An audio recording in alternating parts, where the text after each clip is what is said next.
Hello, my friends. What's going on? Hope you guys are good today. So let's talk about dental floss. In the world of preparedness, there's a lot of preppers and even survivalists that keep a little bit of dental floss in their survival kits. And it's even known that even some of the ultralight and super ultralight backpackers, they used dental floss for a variety of uses as well.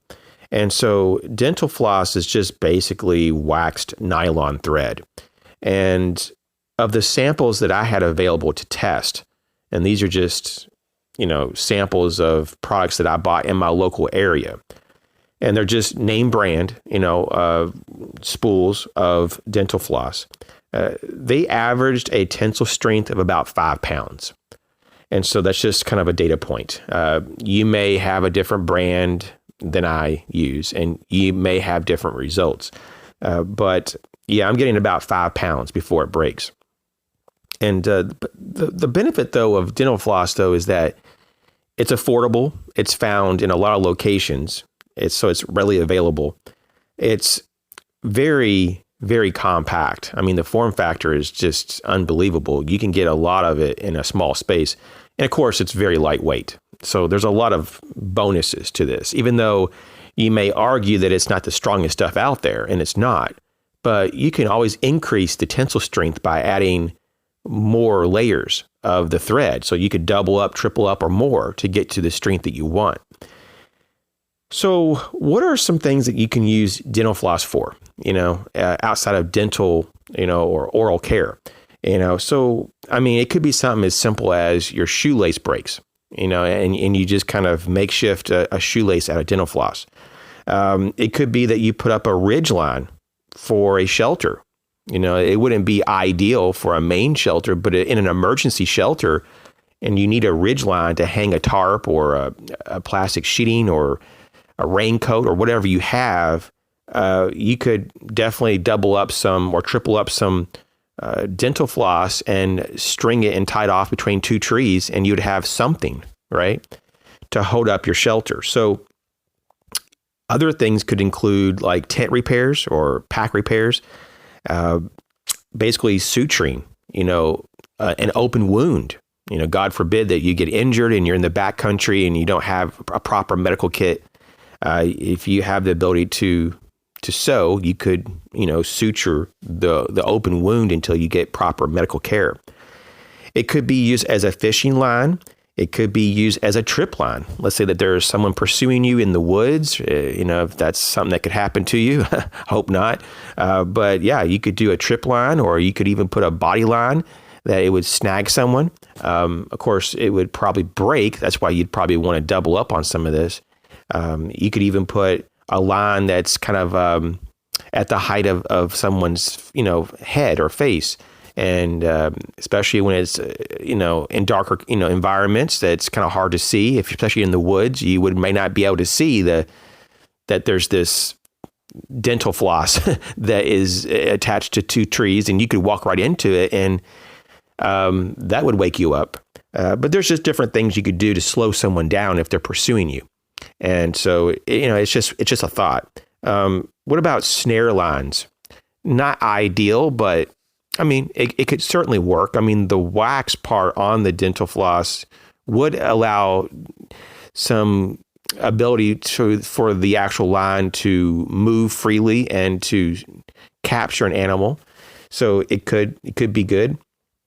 An early detection system. So if you're at camp and let's say that you're in bear country, you could, around the perimeter of your campsite, put up some, dental floss tied between trees and have little bells in the middle. So if anything hits that line, it'll ring the bell.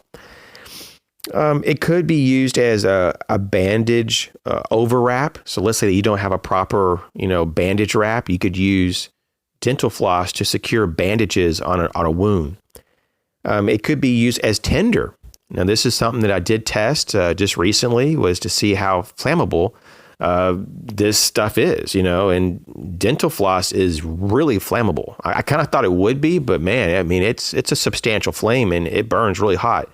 So there you go. But I did test the dental floss after about 5 minutes of soaking, and it wouldn't catch. So just a heads up, if it's wet, you may not be able to use it as tinder. But when it's dry, it's very flammable and it's an excellent tinder. So if you're going to have this as backup tinder, just keep it in a dry box or double bagged, like a double Ziploc bag or whatever, just watertight, container, and that should work. I did test to see if dental floss would float or it would sink, and it sinks. It takes a few seconds, but it sinks. And the reason I was testing that because I was thinking of a few applications that maybe could be used if it floated, but it doesn't, so it doesn't matter. Lastly, I just want to bring up the idea that you could secure a water prefilter with dental floss. I mean, if you didn't have rubber bands or if you didn't have Ranger bands, if you didn't have like just regular cordage, I mean, this could be something that could secure a prefilter to help get out any type of, debris from your main water that you collected out of a lake, stream, pond, whatever, before you put it in your main filter or purifier, just to help keep that system from being clogged up. So definitely, there's a lot of uses. Of course, you can use dental floss. You could weave a few strands of it to make it stronger and make all kinds of things. It could be even like hunting tools. You could do a lot with it. You could make even like a necklace, like a survival necklace with it. You could have various things that it would be important to have. Maybe like a flint and striker could be put on that, and it could be wrapped around, or just stored around your neck.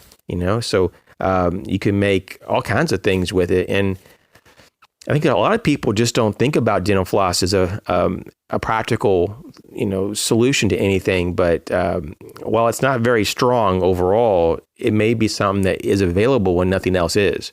Of course, when you compare this against other products that are out there that are kind of somewhat similar in the range of size, in weight, you do have like nanocord and you have like Kevlar thread that would be better options probably overall, but those are kind of hard to find, even in, sporting goods stores, you don't even find that typically. So, I guess the nearest thing that I've been seeing that's becoming more prevalent is like microcord and type 1 paracord are a little easier to find, but the form factor is larger and the weight is a little bit more, but you're definitely going to pay for it too. It's not cheap stuff. And so at least compared to dental floss. So, I mean, there really is a place for dental floss in various kit systems. It could be that you're just into minimalism, or maybe you're just trying to make just a basic kit, maybe like a pocket size survival kit. And so this might fit the bill, or maybe you're just on an extreme budget, whatever it may be, you might want to just take a look at it. And there's nothing wrong with having a few yards of dental floss in a kit. It doesn't hurt.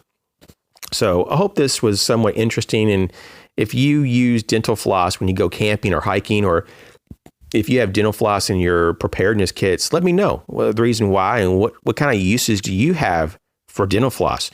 Thanks for your support. We'll catch you later.